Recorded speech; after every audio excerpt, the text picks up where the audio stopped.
Hi guys, welcome back to my channel. मैं मंजित मधुकर और आज की इस वीडियो में अपन बात करने वाले हैं कि आपको जो वेबसाइट डिज़ाइन करनी है उसका लेआउट कैसे डिफ़ाइन करते हैं। देखो, सबसे पहले वेबसाइट को डिज़ाइन करने से पहले आपको ये समझना होगा कि आपको बनाना क्या है, राइट। अगर आपको ये नहीं पता कि मुझे वेबसाइट कैसी बनानी है, लुकिंग लाइक मेरी डिज़ाइन कैसी रहेगी, लेआउट कैसा रहेगा, मेरा होम पेज कैसा रहेगा, मेरे अबाउट अस के अंदर के जो पेजेज हैं उनकी डिज़ाइन मुझे कैसे करनी है, कलर कॉम्बिनेशन कैसे डिफाइन होगा, वो सारी चीज़ें आपको सबसे पहले समझने की ज़रूरत है। जब तक आपको ये क्लियर नहीं होगा तो हम कुछ भी करेंगे, हमारी ना तो लेआउट रेडी हो पाएगा, हम उस वेबसाइट को कभी डिलीवर ही नहीं कर सकते क्लाइंट को।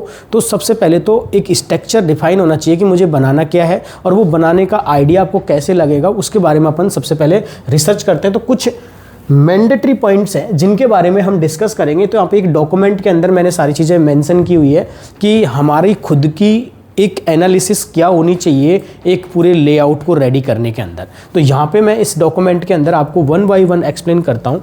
देखो, सबसे पहले हमारे पास में यहाँ पे ऑप्शन आ रखा है आइडेंटिफाई कॉम्पिटिटर्स।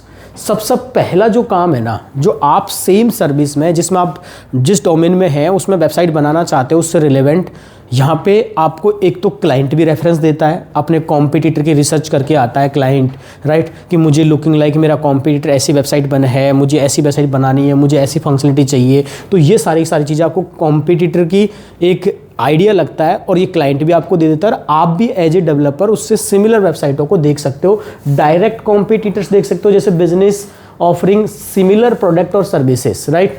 और दूसरा हमारे पास में इनडायरेक्ट कॉम्पिटिटर, जैसे कंपनीज इन रिलेटेड फील्ड और ऑफरिंग अल्टरनेटिव सॉल्यूशन। तो ऐसा भी आपको यहाँ से वेबसाइट के डिज़ाइन के बारे में आइडिया लगता है, तो वहाँ से आप चीज़ों को कैटर कर सकते हैं। दूसरा हमारे पास में सेम, अब जो कॉम्पिटिटर आपके पास में है आपको उनको देखना क्या है।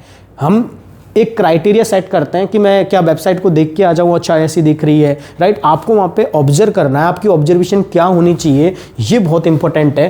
तो एनालाइज कॉम्पिटिटर वेबसाइट, ये करना बहुत ज़रूरी है। कॉम्पिटिटर पता चल गया, पता चलने से तो थोड़ी है कि आपने डिज़ाइन देख लिया, हाँ लुकिंग लाइक ऐसा बनाना है, ऐसा बनाना है। आप थोड़ा चीज़ें ऑब्जर्वेशन करें, थोड़ा सा उसको एनालाइज करके ये चीज़ डिफाइन करें कि डिज़ाइन एंड लेआउट उनकी वेबसाइट को कैसा है। जैसे note overall aesthetic structure and navigation, उन वेबसाइटों को क्या डिज़ाइन लेआउट है। कलर थीम यानी कि कलर स्कीम, यानी कि कलर पूरा डिफाइन होता है कि कलर किस तरह से डिफाइन किया जाता है। और बहुत सारी जो वेबसाइट है ना वो लोगो के स्ट्रक्चर के अकॉर्डिंग डिफाइन होती है। जो आपका लोगो रिप्रेजेंट करता है, आपका जो ब्रांड कलर है, उसके बेसिस पे हम ना पूरी वेबसाइट को डिज़ाइन करते हैं। तो सबसे पहले आपको पास में लोगो भी होना चाहिए कि हमारी वेबसाइट का लोगो क्या है, हमारे लोगो में कितने कलर हैं, क्या हम कलर यूज कर सकते हैं। दूसरा, जो ब्लैक और वाइट है वो तो ऐसे कलर हैं जिनको अपन कलर नहीं कह सकते कि वो मैंडेटरी है, वो हर एक वेबसाइट में आपको मिलेंगे। तो ब्लैक और वाइट कुछ अलावा आपके पास में आपके लोगों में और कौन सा कलर है उसको आप एक ले सकते हो। तो यहाँ पे अपने पास में वो बहुत ज़रूरी है, ऑब्जर्व द कलर, है ना। और जो सारी चीज़ें यहाँ पे अलाइनमेंट्स क्या है, वर्ड्स क्या है, उनके आइडेंटिफाई उनको करो आप यहाँ पे, तो वो सारी चीज़ें आपको वहाँ से पता चलेगी। दूसरा, टाइपोग्राफी क्या है, यानी कि फ़ॉन्ट आपका कैसा, चॉइस क्या है, रीडेबिलिटी होना चाहिए। फ़ॉन्ट भी ऐसा नहीं कि बहुत सारी वेबसाइट में फ़ॉन्ट की रीडेबिलिटी नहीं है, तो वो सारी चीज़ें भी नहीं होनी चाहिए। इमेजनरी यहाँ पे जैसे access the quality and style images, graphics and videos, वो सारी चीज़ें आपके पास में यहाँ पे होनी चाहिए।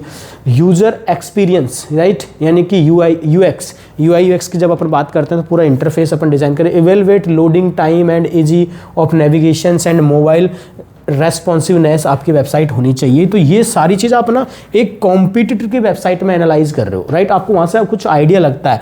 Content review, types of the content and blog, videos, infographics and how they are presented, right, वो कैसे प्रेजेंट कर रहे हैं, ये सारी चीज़ आपको डिफाइन होना बहुत जरूरी है। यहाँ से आपको बहुत अच्छा आइडिया मिलने वाला है, राइट। ये सारी सब चीज़ें आपके पास में होगी तो आपको और भी चीज़ें समझ आएगी।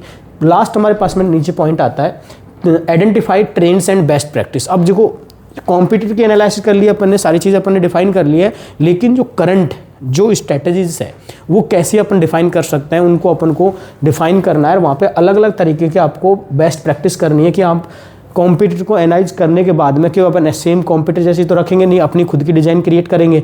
तो वहाँ से एक आइडिया मिला, अलग अलग जगह से अपन ने मल्टीपल वेबसाइट से आइडिया क्रिएट किया और उसको अपन अपनी वेबसाइट पे इंप्लीमेंट कर रहे हैं। तो note common elements and across the competitor website, identify unique features and stand out the could provides a competitor edges. यहाँ पे फॉर एग्जांपल अब मैं अलग मेरा एक सिनेरियो हो सकता है, कंप्यूटर रिसर्च करने के बाद में मैं आपको जाऊँगा थीम फॉरेस्ट पे, और थीम फॉरेस्ट पे जाके हम अलग अलग डिज़ाइंस और लेआउट्स देख सकते हैं कि हमारे लिए कौन सी बेस्ट थीम होने वाली है और कौन से सारी चीज़ें काम करेगी। तो यहाँ पे हमारे लिए सारी चीज़ें एनालाइज होने वाली है कि जिसमें मैंने एग्जाम्पल अप्रोच में यहाँ पर आपको बताया, analyse 3 to 5 competitor and choose the best Astra and Divi theme और customise the trailer and colour combination, ये सारी चीज़ें अपन यहाँ पे डिफाइन करते हैं। तो ये तो एक पूरा प्रोसेस है आपको एक डिज़ाइन को सिलेक्शन करने के लिए। और दूसरा मैं यहाँ पे जो सिलेक्शन आपको दिखाता हूँ कि वो किस तरह से हम यहाँ पे एनालाइज करते हैं, तो वो जो वीडियो अपना होने वाला है ना, वो होने वाला है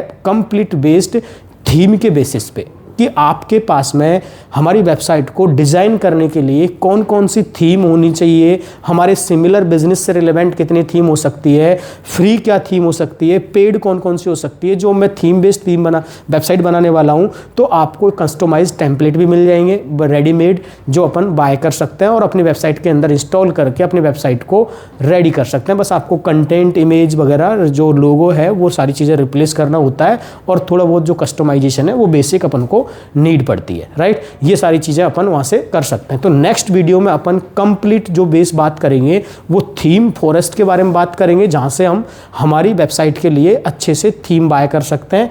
thank you so much guys.